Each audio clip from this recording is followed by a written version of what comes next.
আসসালামু আলাইকুম, back to my channel Rupsina কিচেনে আপনাদের সবাইকে স্বাগতম। আমার আজকের রেসিপি হচ্ছে চিকেন জাল রোস্ট। এটা রান্না করতে সবাই জানে, তবে আমি কিভাবে রান্না করি সেটা আজকে আপনাদের সাথে শেয়ার করব। চলুন তাহলে রেসিপিটা দেখে নেওয়া যাক। প্রথমে একটা বাটিতে নিয়ে নিচ্ছি হাফ কাপ লিকুইড মিল্ক, আর দিয়ে দিচ্ছি 1 চা চামচ সিরকা। সিরকাটা আমি দুধের সাথে খুব ভালোভাবে মিশিয়ে নেব। মেশানো হয়ে গিয়েছে, এখন এটাকে একটা সাইডে রেখে দেব। অন্য একটা বাটিতে আমি হাফ কেজি মুরগির মাংস নিয়েছি। মুরগির মাংসটাকে আমি এরকম বড় করে টুকরো করে নিয়েছি। আপনার চাইলে রেগুলার কাট করে কেটে নিতে পারবেন। দিয়ে দিচ্ছি হাফ চা চামচ লাল মরিচের গুঁড়া, দিচ্ছি লবণ। এখন আমি মরিচের গুঁড়া আর লবণটা মাংসের টুকরোর সাথে খুব ভালোভাবে মিশিয়ে নেব। মেশানো হয়ে গিয়েছে, এখন একটা সাইডে রেখে দেব। চুলায় একটি কড়াই বসিয়ে দিয়ে দিচ্ছি হাফ কাপ রান্না করা রেগুলার তেল। তারপর দিয়ে দিচ্ছি হাফ কাপ পেঁয়াজ কুচি। চুলার আঁচ মিডিয়ামে রেখে হাফ কাপ পেঁয়াজ আমি বেরেস্তা বানিয়ে নেব। যতক্ষণ না বেরেস্তা হচ্ছে ততক্ষণ পর্যন্ত ভেজে নেব। যখন এরকম ব্রাউন কালার হয়ে গিয়েছে ওই পর্যায়ে চুলার আঁচ বন্ধ করে দিতে হবে আর তাড়াতাড়ি নামিয়ে নিতে হবে, তা না হলে পুড়ে যেতে পারে। এই একই তেলের উপর মুরগির মাংসগুলি দিয়ে দেব।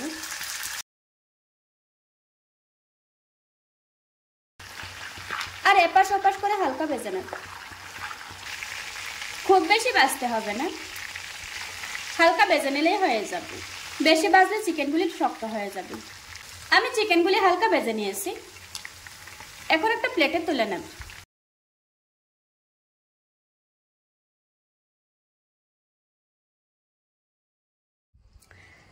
এখানে আমি কিছু আস্ত গরম মশলা নিয়েছি, 4টা লং, 4টা এলাচ, 1 টুকরো দারচিনি, একটা তেজপাতা। এই মশলাগুলিকে তেলের সাথে একটু ভেজে নিয়ে তারপর দিয়ে দিচ্ছি 1/4 কাপ পেঁয়াজ বাটা। পেঁয়াজ বাটাটা এখানে অবশ্যই দিবেন, তাহলে জাল রোস্টটা খেতে অনেক বেশি ভালো লাগবে। এখানে আমি কোনো রকমের পেঁয়াজ কুচি দিব না। আর দিয়ে দিচ্ছি 1 টেবিল চামচ আদা রসুন বাটা। এখন আমি আদা রসুনের কাঁচা গন্ধ না যাওয়া পর্যন্ত ভেজে নেব। কিছুক্ষণ ভেজে নেওয়ার পর এখন আমি গুঁড়া মশলাগুলি অ্যাড করব। দিয়ে দিচ্ছি 1 টেবিল চামচ লাল মরিচের গুঁড়া, হাফ চা চামচ দিয়ে দিচ্ছি হলুদের গুঁড়া, হাফ চা চামচ দিয়ে দিচ্ছি ধনিয়ার গুঁড়া, তারপর দিয়ে দিচ্ছি হাফ চা চামচ ভাজা জিরার গুঁড়া, দিচ্ছি স্বাদ মতো লবণ, দিয়ে দিচ্ছি 1/4 চা চামচ গোলমরিচের গুঁড়া। এখন সামান্য একটু পানি দিয়ে মশলাটা খুব ভালোভাবে কষিয়ে নেব। খেয়াল রাখতে হবে মশলাটা যেন পুড়ে না যায়। মশলাটা কষানো হয়ে গিয়েছে, এখন কালারটা দেখুন কতটা লাল হয়েছে। ঠিক ওই পর্যায়ে মুরগির মাংসগুলি দিয়ে দেব। এখন একটু নেড়েচেড়ে মশলার সাথে মাংসগুলি খুব ভালোভাবে মিশিয়ে নেব। মেশানো হয়ে গিয়েছে, এবার দিয়ে দিচ্ছি আগে থেকে রেডি করে রাখা দুধটা।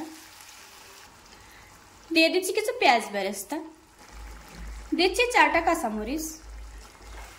এখন মশলার সাথে মুরগির মাংসটা একটু কষিয়ে নেব। কিছুক্ষণ কষিয়ে নেওয়ার পর দিয়ে দিচ্ছি 1 কাপ পানি। এর থেকে বেশি পানি দিতে হবে না। এই পানিটা দিয়ে চিকেনটা খুব ভালোভাবে সিদ্ধ হয়ে যাবে। আর ঝোলটাও কিছুটা থাকবে।